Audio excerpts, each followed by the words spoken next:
Odamni ajratasizlarda, bu kambag'al, bu boyvachcha, bu mansabda ishlaydi, bu ish qayerda ishlamaydi, yo bu nogiron, yo bu faloncha deb odamni sizlar ajratasizlarda. Shunga qarab turib bir xillarga e'tiborsizroq bo'lasizlar.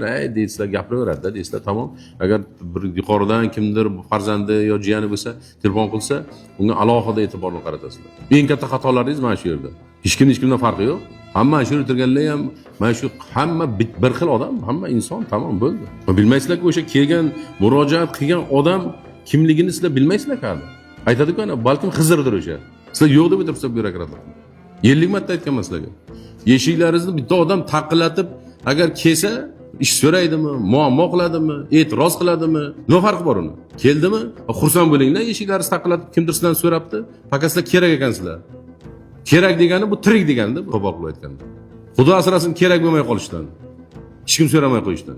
Bittasini ham qoldirmasdan har bittasini birma-bir ko'raman men. Har bitta sayyor qabul bo'ladimi, boshqa keladimi murojaatchi, hammasi birortasi chetda qolmasligi kerak.